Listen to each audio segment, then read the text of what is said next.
Now, what happened dito sa nakita nyo kanina is that meron siya lang visualize and then they cover their eyes and then kinopya nila. Why is it so important ang visualization? Mga kaibigan, the power of visualization, it is the formation of a mental image of something. Meaning mga kaibigan, kung gusto mo pala maging successful sa buhay, yun mo ay katabi mo kung gusto mo maging successful yan. Feeling mo ba magiging successful yan katabi mo yan? Naniniwala ka ba na magiging successful yan? So kung naniniwala ka, ngayon pa lang, dapat na visualize mo na yung taong katabi mo. One day, aakyat din yan sa stage sa to. One day, i-recognize din namin yan. And one day, ikukwento niya ang buhay niya sa stage. Sabihin mo sa kanya, one day, ikaw na ang susunod. Pero, mauna ako. O, dapat lang. Mahirap naman nauna yung katabi mo, pero ikaw hindi. Well, mga kaibigan, visualization is a very simple tool or technique, but it is a very powerful way of achieving your dreams. Marami hong techniques, marami hong tools about visualization. But what I'm trying to say is this. Kung naniniwala ka at nakikita mo yung sarili mo, klarong-klaro kung saan ka papunta, maniwala ka sa akin kaibigan. Hindi ka mapapagod kahit nakakapagod. Hindi ka maninegative kahit maraming negative sa paligid. Bakit? Kasi alam mo ngayon pa lang, nakarating ka na. Ngayon pa lang alam mo nakarating ka na. So sabi nga nila, begin by knowing that you've already arrived. Ibig ko sabihin, nag-uumpisa ka pa lang, dapat alam mo, nakarating ka na. Dapat clear na clear sa'yo. Well, according to Zig Ziglar, if you want to reach a goal, you must see the reaching in your own mind before you actually arrive in your goal. So, ladies and gentlemen, hindi ka pa nakakarating, alam mong nakarating ka na. Clear ho ba yun? Yes! Well, mga kaibigan, simple steps lang ho ang gagawin natin tonight about visualization. Pinaka-importante po, nararamdaman mo, hindi mo na nakikita, dapat naaamoy mo yung sarili mo na successful na. Dapat nakikita mo yung sarili mo naglalakad, yung sinusuot mong damit, yung sasabihin mo sa harap. Dapat ngayon pa lang, prepared ka na, handa ka na, at na-picture mo na kasi you know, alam mong darating at darating din yun. Marami yung mga magagaling na basketball players, athletes, marami mga galing na sikat na tao. They use this simple technique, pero it pushed them to their limits. Lumabas yung full potential nila hanggang sa naging successful po sila. For example, Oprah Winfrey. When she was young, ang commitment niya po, she started when she was young. Ang nung lagi niya sinasabi, mahirap lang po sila when she started. Pero lagi niya sinasabi, this is not for me. This is not for me. Something is better that's going to happen. Marami daw mangyaring maganda sa buhay niya. Sa Tagalog po, ang sinasabi niya, hindi ito para sa akin. Hindi ito para sa akin. Mas maganda pa ang mangyayari sa akin. And you know what happened? Oprah Winfrey right now is worth billions of dollars. Sobrang yaman ho. A classic example is Jim Carrey. Si Jim Carrey noong early of 90s, he was a struggling actor. Hindi ho sikat, wala siyang pangalan. But you know what? Habang nag-acting po siya at di siya nakikilala, sabi niya sa sarili niya, one day, I am going to receive a check. Nagsulat po siya ng cheque niya, $10 million. Sabi niya, one day, makaka-receive ako ng check na ganito kalaki. And you know what? Because he was always looking at that check. Every day niya titignan po yun. Bini-visualize niya every day. Tatanggap ako nito. One day, tumanggap po siya ng exactly the same amount of check. $10 million nung siya po ay nag-acting sa Dumb and Dumber. Napanood niyo po ba yun? Yes! And another person is Arnold Schwarzenegger. Sabi niya, Schwarzenegger.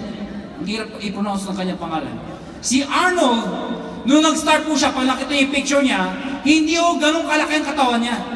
But then, meron siyang idol, si Red Parks, na habang nag-gym po siya, yung picture ng katawan ni Red Parks, laging nasa harapan niya.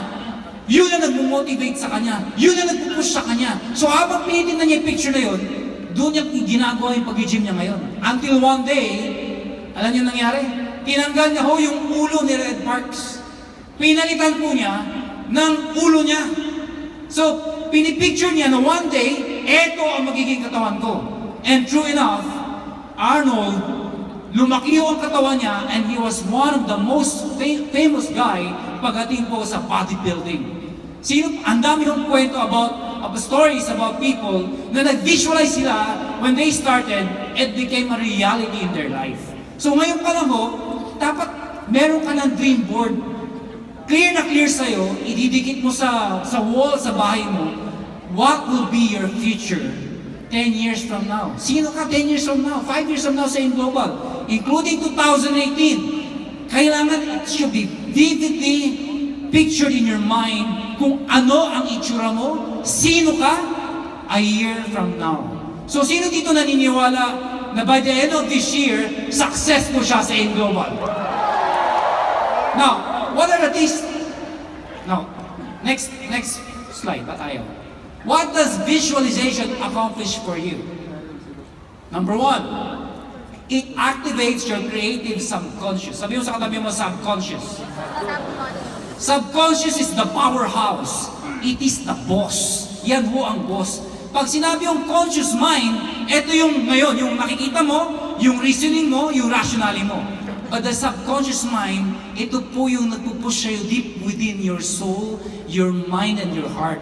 Ito yung bagay na nagpupush sa'yo kahit na ano man nakikita mo sa paligid, ito ang mag-trigger para maging successful ka. Not the conscious mind, because the conscious mind, ang nakikita niya sa paligid, lahat ng mga negatives, lahat na naririnig niya. But then, if you're going to push your subconscious mind, believe me, yan ho ang powerhouse para maging successful ka. Number two, it programs the brain to perceive the resources you needed. Ano ibig ko sabihin yan? Pag ikaw nag-visualization, and everyday mo ginagawa yan, it pushes your brain, it trains your brain, wherein lahat ng resources, nagiging creative ka, lumalabas para magamit mo at ma-push ka para maging successful ka. For example, pag umatanan ka ng training, natututo ka, napupush ka, which means, alam mo, you need this training, kailangan mo itong training ito para maging successful ka. Tingnan mo nga yung katabi mo kung nakikinig. Mukha bang nakikinig? Mukha bang susunod na yan? Alright, next. Number 3, it activates the law of attraction. Well, alam natin lahat kung ano meaning ng law of attraction. Everything that you do, it draws closer to you. The people, circumstances, lahat ng mga pangyayari sa buhay, lahat ng instruments. Every day, when you visualize yourself, pinipicture mo yung sarili mo klaro, maniwala ka sa akin, yung law of attraction, magiging totoo sa buhay mo. Lahat na nangyayari sa'yo, magugulat ka na lang. Parang, ito yung na-envision ko Parang papalapit na yung mga pangarap ko. I know for the fact na marami akong struggles. Mahirap ko talaga. Sabi mo sa katabi mo, mahirap talaga. But then, pag na-activate ang law of attraction, maniwala ka sa akin, yung hirap, nagiging konti na lang. Hindi mo masyado nahihirap, hindi mo nararamdaman yung hirap. Bakit? Kasi na-attract mo lahat ng mga positive sa buhay mo. And finally, number 4, ayaw na. Saan ka tutulog? Okay. It builds internal motivation. You know, pag ikaw ay internally motivated, pag ikaw ay merong internal motivation sa loob mo, no one can stop you. Not even your family members, not even your upline, not even your downlines. Walang pwedeng makapagpigil sa'yo kung ikaw ay internally motivated. And it only happens kapag ka-clear sa'yo na visualize mo what will happen to you for the next coming months or years. Naniniwala ka ba doon? Well, next step is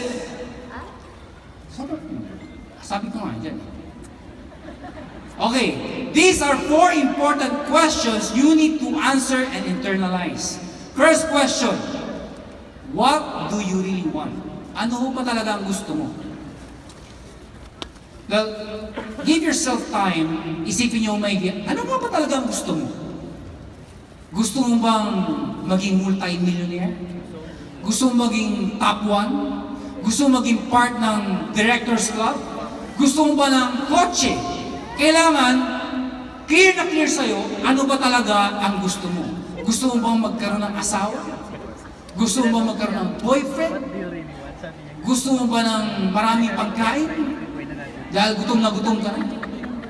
Gusto mo ba ng maraming downlines? So, it should be clear sa'yo.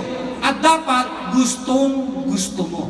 Number 2, do you believe you can achieve it? Yes! Now, eto yung tricky part. Bakit po? Maraming tao gusto magbago ang buhay, gustong yumaman. Ang problema, maraming doubt sa buhay nila. If you doubt yourself, believe me, it will never happen. You have to believe 100%. You know that. Number 3, sabi ko dito. Do you deserve it? Now, try to think about this. Pag kayo po ay umaharap sa salamin at ikaw lang mag-isa, subukan niyo mamayang gabi.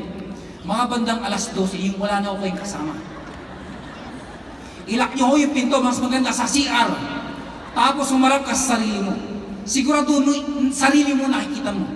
Dahil ipag iba nakita mo, tumakbo ka na. Ibang klase na po yun. Pag nakita mo yung sarili mo, ask this very important question. Do you deserve it? Pag kayo po ay pupunta sa mga downlines nyo at meron silang dream board, ask that question. Do you deserve it? Why? Kasi pag pumasok sa isipan mo na parang kahit konting doubt, it will never manifest in your life. So, importante pala, alam mo that you deserve it. Sabi mo sa tabi mo, you deserve it. You deserve it. Now, the most important question is this.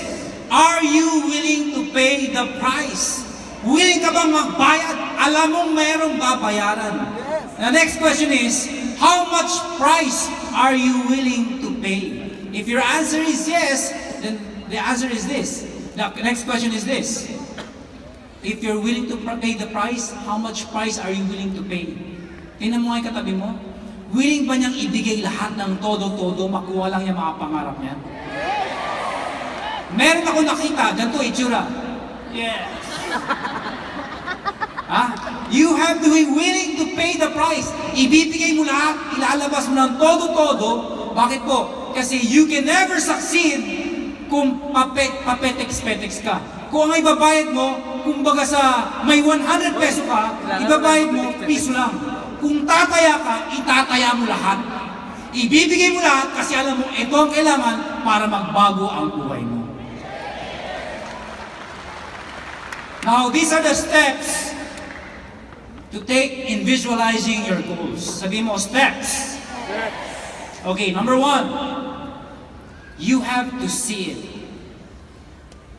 Kailangan po, kung meron kayong mga dreams sa buhay, pangarap sa buhay, kailangan nakikita mo. Paano? Katulad ng ginawa natin kanina dito, pinakita mo natin sa kanila. So which means, kung ikaw nag-uumpisa pa lang ngayon, dapat panoorin mo na yung mga uplines mo. Kung meron kang gustong kotse, pumunta ka ngayon sa kasa o hiramin mo yung sasakyan na apply mo o makisakay ka sa apply mo. Pag nasa loob ka na ng kotse, isara mo yung pinto. Try nyo po ito sa kasa. Siyempre, sasamahan kayo ng mga ahente. Pagpasok sa loob ng kotse, isara mo. Mag-aantay yun sa'yo. Huwag mo siyang pakialaman. Ang importante, nasa loob ka na ng kotse. Hindi naman niya alam kung bibili ka o hindi. Siguraduhin mo lang, pag pupunta ka doon, hindi yung para kang ganito na titingin lang po ng kotse. Hindi ho, dapat gano'n. Dapat pagpasok mo doon, pati nga ng siyempre pipili mo na yung pinakamagandang kotse gusto mo. Tapos punta ka doon, siyempre pumorma ka yung feeling bibili ka. Pagpasok mo doon ngayon, siyempre pa-English ka ng konti. I wanna see the GLS of the variants of your Mercedes-Benz. Alam mo, pag dinala ka doon ngayon, pagpasok sa loob, pag nasa loob ka na, huwag mong pakialaman yung mga tao sa paligid. I-feel mo yung upuan. Hawakan mo yung manubela. Pakiramdaman mong sayo na yung kotse. Tapos magkambyo-kambyo ka pa. Kung may start, i-start mo. Ilagay mo sa primera. Ilabas mo yung kotse. At sabi mo, akin to. Pag may humabol sa'yo, ituro niyo ako. Sabi ni Sir Jan, akin daw to eh. You have to see it. It should be very clear in your mind. Ganun ho kaklaro. Kung pwede ho, magpa-picture ka sa coaching gusto mo. Kung asawa ang gusto mo, hanapin mo yung pangarap mong babae o lalaki. At magpa-picture ka at ilagay mo sa dream board mo. At sabihin mo, magiging akin ka. Ha? Tapos, yayain mo kung sino man yun. Dalhin mo sa office mo, sa bahay mo, at kunyari patay mali siya ka, nadadaanan yung dream board, at kitang-kita doon, you are mine. Tip po yun, kapag meron kang gusto ligawan at torpe ka, klarong-klaro, type na type mo siya. Pag sinabi niyang, gusto ko din yan, alam mo na yun. Ha? It should be clear. You have to see it. Number 2. Okay. The clearer you are when visualizing your dreams, the brighter the spotlight will be to lead on the right path. Mga kaibigan, pag klaro-klaro sa'yo, maniwala ka sa akin, kitang-kita mo kung saan ka pupunta. And number 2, you have to believe it. Di ba narinig kasabihan? If you can perceive it, you can achieve it. If you believe in your heart na mangyayari po yan, believe me, ngayon pa lang ho, ang ating Panginoon, nakikita ka. Kapag naniniwala ka, unti-unti niyang gagawin yun para sa'yo. Unti-unti niyang palalapitin ka sa lahat ng pangarap mo. Because you believe it. Sabi ko nga dito eh. Kulit ko eh. And finally, number 3, make it happen.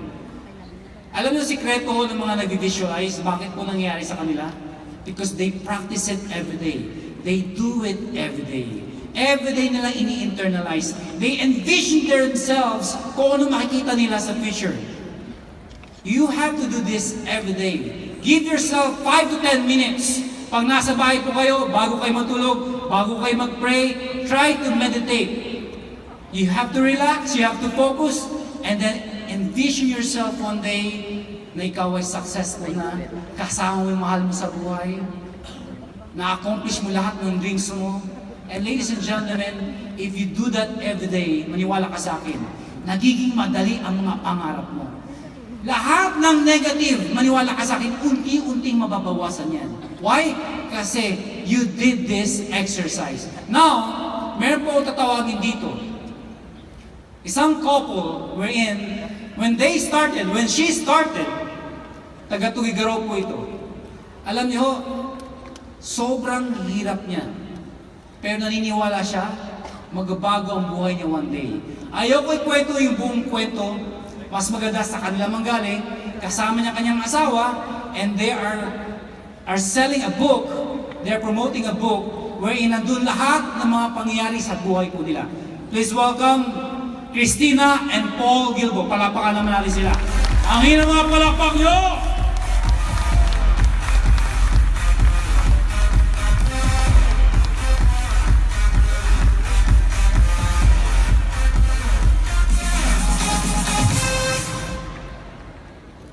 Good morning!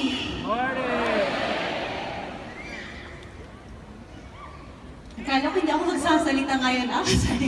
Anyway, so ako po si Christina Ganaban Gilbo po, tubong Alcala, Cagayan sa Norte po. Sino pong taga Cagayan rito?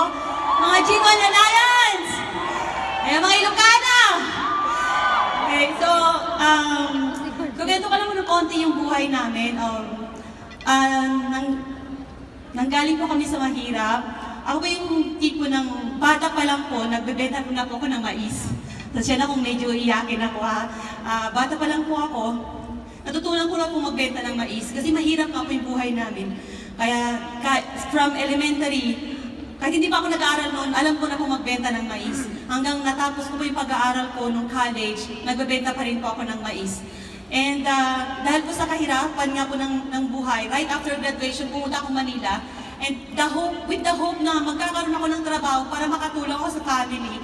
And unfortunately, nakahanap po ako ng trabaho. Pero yung pinangarap ko po, na gusto ko matulungan yung family ko, hindi po nangyari kasi nga po yung kinikita ko that time, hindi po enough pati para sa sarili ko. And ang isang pangarap ko, nung college, nung bata pa lang, gusto ko na mabago yung buhay namin kasi bata pa lang po ako, nakikita ko na po yung hirap ng buhay namin. Nakikita ko narinig ko lagi yung problema sa bahay na laging pinag-uusapan, wala kaming asin, wala kaming bigas, gano'n. So, bata pa lang po ako pinangarap ko na kung ano yung pwede kong gawin. Kaya nung right after graduation, pumunta ako Manila, pero unfortunately nga, hindi po ako nakahanap ng hindi ko na, ano ba yun? Ganito pala talaga natin sa harap, ang daming tao. sa mga hindi po nakakilala sa akin, ako po kasi dati po akong sobrang mahiyain.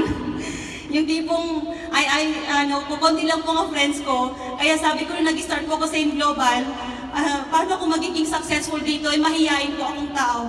Pero alam nyo, sobrang laki po yung pangarap ko na sabi ko na kahit mahihayin ko, alam ko kakayanin ko ito. To cut the story short po, ayun po pumunta po ko nag-work abroad. Yun nga, dahil sa gusto ko po talaga makatulong sa family. And pumunta po ako ng Hong Kong. And I thank God, nakapagtrabaho naman ako doon nakahanap po ako ng amo na sobrang bait. Na sobrang kabaitan po niya, hindi niya po ako pinapakain. And that moment po, sabi ko sa sarili ko, kasi, sino po sa inyo ang nagbabasa ng Bible? Do you know Jeremiah 29 verse 11? Yes, for I know the plans I have for you, declares the Lord. Plans to prosper you, not to harm you. Plans to give you hope in the future. And that moment, sabi ko nung hindi maganda yung pagtitreat sa akin, sabi ko, hindi ito para sa akin. Pero I have that hope na alam ko may magandang mangyayari sa buhay namin. And with that hope po, sabi ko, uwi na lang ako. Pero hindi ko alam kung anong pwedeng mangyari sa akin dito sa Pilipinas kasi nga po, wala akong trabaho. But I still have that hope. And I thank God kasi bakit po, yung tao na I call him as a hero of our family po, hindi po siya nag-quit. Yung tao na yun na ilang beses po siya nadapa, pero paulit-ulit po siyang bumangon. Iyon po yung kuya ko, si Kuya Rodel, tsaka ba? Ayan. Sobrang saludo po ako sa kanya kasi sa dami pong network marketing po na sinalihan po niya, good news po, hindi po siya nagtagumpay. Kaya po nang ini-invite niya po ako, sabi ko, ayoko dyan, hindi ka nga naging successful, bakit mo pa ako tatawagin dyan sa sinasabi mong reyaman tayo? But I thank God kasi bakit? When God called you to dream, you know what? Hindi papayag ang Panginoon na hindi mo makuha yung pangarap na yon. Ayun po, nag-try po ako kahit mahihain po akong tao, nakakatuwa po. 2.5 years po, I've earned my first million. And alam niyo po ba, lahat pala dito sa Global talaga makakamit mo lahat. Pati po pangarap po ng pag-aasawa, nakamit ko rin po. Before pa ako nag-Global, sabi ko sa sarili ko, gusto ko magkaroon ng asawa. Bago pa ako nag-Global po ha, gusto ko magkaroon ng asawa na Amerikano. Sabi ko, bakit? Kanyo po. Kasi gusto kong yumaman. Sabi kasi ng tatay ko, mag-asawa ka ng mayaman para yayaman tayo. Sabi niya, so yun naman ang nasa isip ko. Pero at that moment po, I thank God kasi bakit po, pinadala niya po ang Global kasi po nabago po ang perspective ko po. Nasabi ko, kung kaya ko palang payamanin ang sarili ko, bakit pa ako magde-desire ng isang mayaman? And I thank God po kasi, sino po sa'yo nagpo-pray? Ayan. Sino po sa inyong nag-pray? Kasi ganito pa pala yun. When you pray pala, we need to pray specifically. Kasi that time po, I was praying for someone. But before that, ang isang goal ko, bago po ako mag-asawa, kailangan maging milyonaryo ako, kailangan mabili ko yung kotse ko, kailangan mabili ko yung bridal car ko. Nangyari po lahat yon. Kaya po, ayun, sabi ko, it's time for me to get married. And sabi nga, when you ask God for something, He will give you more than you deserve. Kaya I was like, ayun, hindi na ako mag-share kung paano, yung gusto niyo marinig yung kwento namin. And so, let transfer ko sa kanya. Good morning. 8 years ago, I was without direction. I had no dreams for my life. I had no visualization. I was just playing around on MySpace, which is like Facebook. And I had a message from a young lady. She was so beautiful in the profile picture. I remember this clearly. She was so beautiful that I thought this has to be like a scam email or something. Who would want to talk to me? So in my heart, I made a plan, said, you know what? I'm going to flirt with this young lady.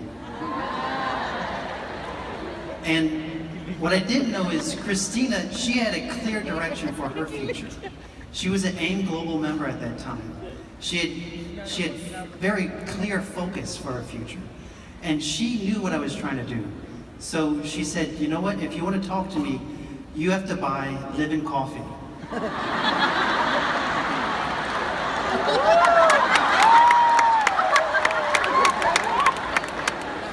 So she went on to say that Living Coffee has over 16,000 phytonutrients. I remember clearly thinking, how big is that cup of coffee to fit all that nutrients in it? But I remember I bought the coffee because I wanted to continue talking to her. So we ended up talking for over 1 year online. We went on to talk on Facebook and on Skype. And it is something, the power of visualization, seeing a woman on the computer screen, maybe want to meet her in person. But earlier on, I remember praying to God about a prayer. Even before I knew Christina, I said, God, send me anywhere in the world you want me to go, except the Philippines. Christina mentioned God has a clear plan for your future. So when we're praying, we think in our heart we know what He wants because He knows the desire of our heart. But you know, when we pray, we need to be specific, like she said. We need to know, we need to seek out what is the desire of God's heart, or we're going to say a prayer that doesn't make sense. Because if He answered that prayer, my life would be totally different. So after talking for 1 year, you know how long we talked online each day? For 3 hours, she would talk online to me. But for 2 hours and 30 minutes, it was product demos, OPPs.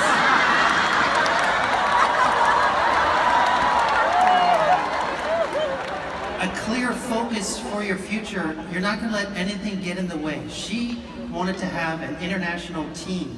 And I was the first American that she had met, and she was determined to have me as her downline. So after the 2 hours and 30 minutes, I could talk to her for 30 more minutes, and that was exciting. After 1 year, I knew I had to come to the Philippines to meet her for the first time. So when I flew in to Manila, she was hiding behind one of the pillars at the airport just to see if it was real. She came around, I remember seeing it was the most beautiful woman that I've ever seen.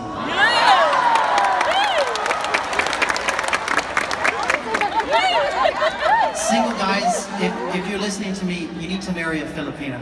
They're great. So we met for 2 weeks, and I knew in my heart that it was love, but I had to go back home. So I went back home. For a whole nother year, we would talk. For a whole nother year, I was skeptical about this business of AIM Global. As an American, all we know is really employment. If we need more money, we just work harder, where we ask for more hours, we take overtime. She was telling me something totally new to me about residual income, about unilevel stair step, and I didn't understand it, so what we don't understand, we automatically become negative towards it because we don't understand it. But each month I'd ask her, how much are you earning? And she'd say 50,000 pesos. And each month it was more and more till when it was 100,000 pesos, I knew, this could be a good business. So I knew in my heart that I had to come to the Philippines to ask her to marry me.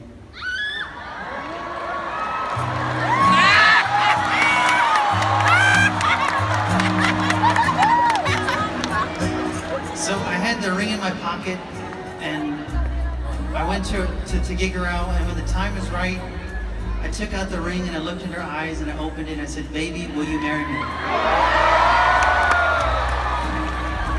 And then she looked in my eyes and said, baby, will you buy a global package?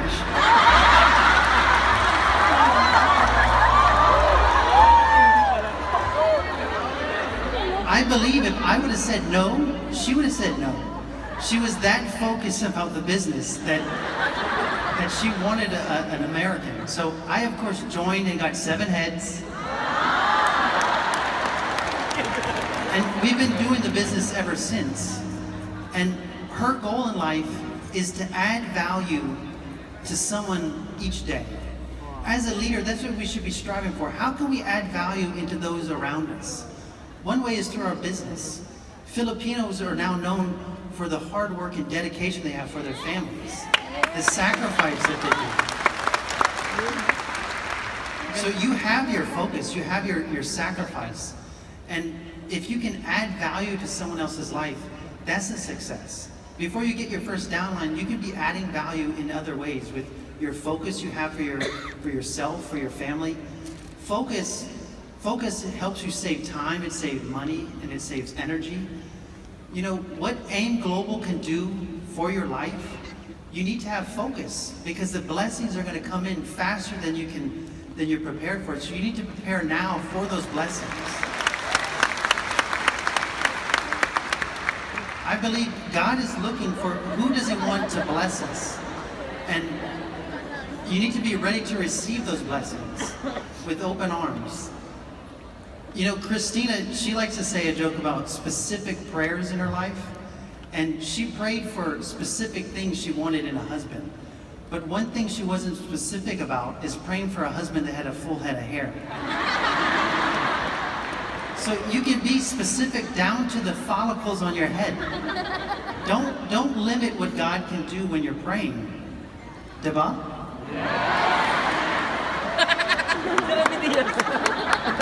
So, about adding value, you know, Christina wanted to, she wanted to know how else can she add value. She was doing product demos, doing OPPs, NDOs, but what else could she do? Every night she goes to sleep listening to powerful messages, sermons, speakers, and she had all this knowledge, but she had a desire to write a book. But you know what, in her heart, she didn't believe she can do it. How many of you have passions in your heart that you don't believe you can do it? I'm sure many of you do, but she would tell me that. Every day we'd walk in the evening, I'd make her keep her cell phone away so that we could just have our time, and she would talk about her dreams, her passions. And that's what birthed a book that she wanted to write. We went to the US to write, and you know what, it wasn't the right time. We didn't have clear focus. It was just not the right time to write a book. So this year we went back to the US, and she was focused, she was determined. She had the cover of the book that she wanted on her dream board, along with a picture of me when she wanted to marry me. She put it on her dream board.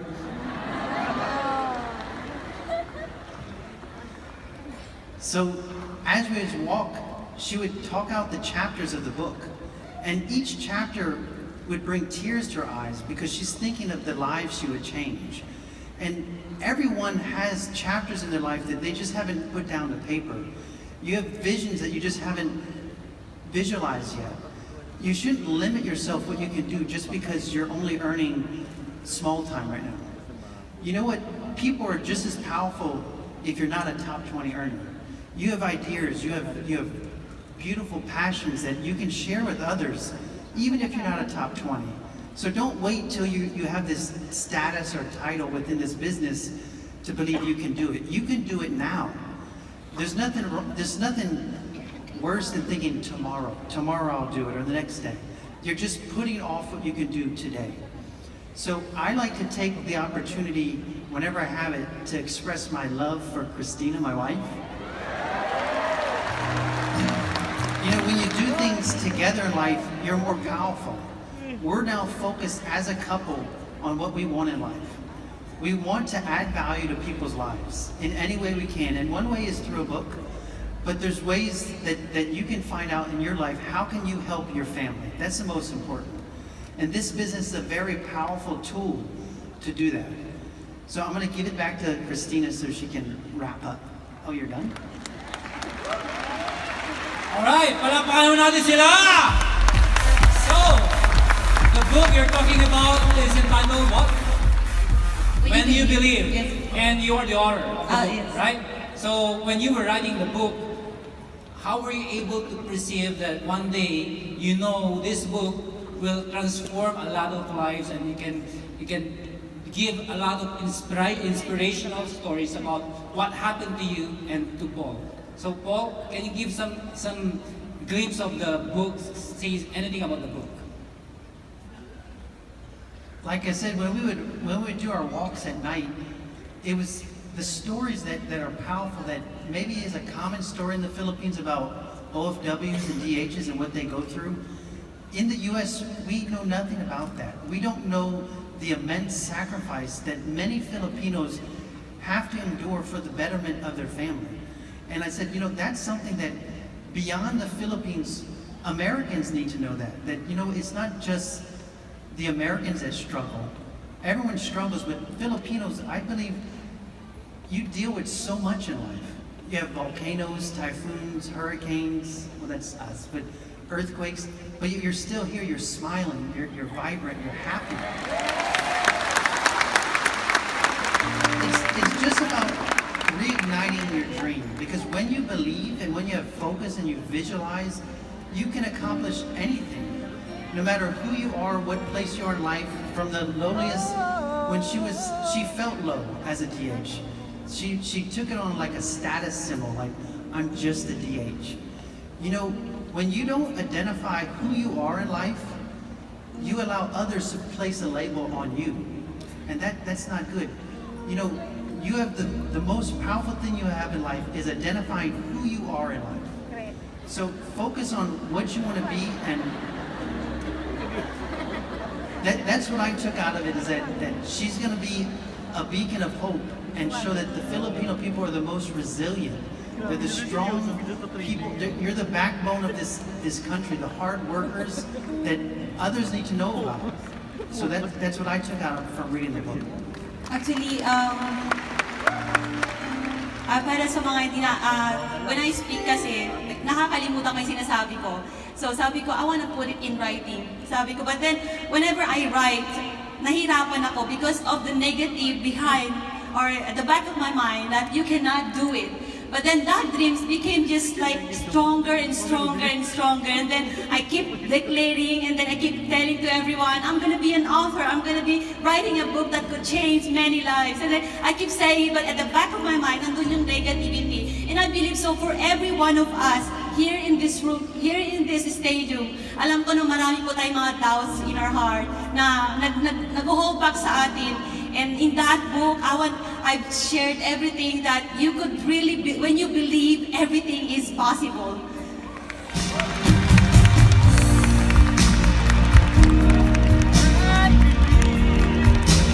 Mahina mga palakpak yun! Na-inspire ba kayo sa story nila? Sino ang gusto ma-inspire? And then I know one day, yung story niyo naman ang hihintay namin dito. Yung mas magandang kwento na gagawin mo. Now, ngayon pa lang, i-picture nyo na. Dapat clear na clear sa inyo kung ano, sino ka, at anong meron ka after 2018. So dapat ngayon pa lang excited ka na. Ngayon pa lang dapat nagkikigil ka na. Bakit? Kasi alam mo, yung kwento nila, hihigitan mo pa. Sino dito ang single? Imagination. So alam niyo na ang gagawin niyo ngayon kung anong sikreto ni Christina, no? Well, ladies and gentlemen, our last slide is this. Dapat ngayon pa lang. Sana. Last slide, please. Imaginin mo na mga pang-asawa mo. Alright? Now, do you imagine yourself, do you remember when you were young? Nung mga bata po tayo? Di ba anong mga iniisip natin? Di ba parang nakakatuwa? Iniisip natin, sometimes ikaw si Superman, robot ka, ikaw si Transformer. Di ba parang napaka-imposible? Pero during those times, nung mga bata pa tayo, hindi natin naiisip na imposible. Basta sa atin, masaya tayo habang ginagawa natin to. Yung mga matatanda, pinagtatawanan tayo. Pero deep within our hearts, alam natin ang sarap ng pakiramdam kapag lumilipad ka, ginagawa mo yung mga powers na meron ka, and then alam mo one day gusto mo mangyari din sa iyo yun. Pag tinanong ka nila, nung maliliit pa tayo, anong gusto mo mangyari sa buhay mo? Ano sasabi ng iba? Ako gusto ko Transformer! Ako gusto ko si Superman! Kung ano mga iniisip natin na imposible. Ladies and gentlemen, right now, I want to teach you that one day, yung mga imposible, magiging posible. Visualize your goal as reality every day. Make it real in your imagination, and you will make it real in your life. Ladies and gentlemen, meron po tayong gagawing workshop, a very simple workshop, but I need your cooperation. Kung kayo po ay nandito, nakikinig, at gusto nyong ma-maximize ang training na to, please cooperate sa mga sabihin ko. Sabihin mo sa katabi mo, cooperate. Cooperate! Okay, bitawan po natin lahat ng mga hawak po natin. Bitawan po natin. Mas maganda nakaupo po tayong lahat. Yung upo po natin, upong diretso. Yan, diretso po. Yan. Wala ho tayong mga bag, anything in our laps. Baba po natin. Alright. Thank you. Now, ladies and gentlemen, gusto ko pong gawin ninyo, I want you to relax. Kalimutan niyo muna yung mga katabi ninyo. Kalimutan niyo muna yung mga problema ninyo, yung gutom ninyo, yung antok ninyo. Ang pinaka-importante, yung reality na nandito ka ngayon, nakaupo at nangangarap. Okay, yung natutulog, pakigising na po, sabihin mo, it's about time to wake up. Ayan. Alright, now I want you to do this. Everybody, close your eyes. Close your eyes. Close your eyes, ang kukulit. Talagang sumilip pa talaga. Close your eyes. Now, inhale, exhale. Inhale, exhale. Now, imagine yourself, nasa loob ka ng isang kasa, isang car dealer, and namimili ka ng dream car mo. It could be Mercedes, BMW, Porsche, Ferrari, whatsoever. Kung ano yung pangarap mo, yung dream car mo. And then you're going inside, you're signing the documents because you are now paying your dream car. Now imagine yourself, try to visualize it. You're entering the car and you can feel the leather of the car, you can smell the car. And now start the car by visualizing only. Try to visualize that you are starting the car. Now you're driving the car outside the car dealer, outside the shop. Now you're driving outside and now you're going towards your place. Sige po, imagine nyo na nag-drive kayo sa EDSA, ang sarap ng feeling, alam mo sa'yo na, and you're so excited, gusto mo ipakita sa mga downlines mo, sa family members mo, sa uplines mo, and you're so proud of yourself. And while you're driving, alam mo, lahat ng mga pinagdaanan mong hirap, pagod, lahat ng mga negative challenges, isa lang sinasabi mo sa sarili mo, tapos na, eto na, totoo na. At last, I achieved my dreams. Now you're going towards your place. Now, pagliko mo, nakita mo yung bahay mo, your dream house. As you can see your dream house, you can see outside the house your downlines waiting for you. And then your loved ones, your kids, if you have kids. They're all outside the gate, they're all clapping their hands, they're all waving. And while doing that, I want you to listen to this song, a very special song. And while this song is playing, I want you to picture in your mind what's happening. Okay, you're now nearing the house. Malapit ka na. And then your downlines are there, waiting for you.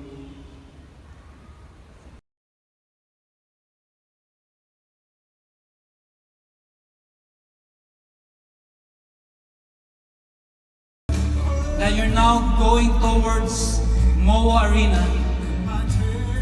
And this is your moment to shine. You're now walking the aisle. You're moving towards the stage while all of your downlines, your brother lines and cross lines are watching you, and everybody is clapping their hands because this is your moment. You are now a superstar of A Global, and you're now telling your story to all of the people, inspiring them, and you're now part of the most successful distributor of A Global. Ladies and gentlemen, I want you to create the highest, the grandest vision possible in your life. Because what you believe can be a reality. Believe it. If you can believe it, you can visualize it. If you can visualize it, you can dream it. And if you can dream it, you can create it. If you can create it, then you can make it. Good morning, ladies and gentlemen! Power! Yes!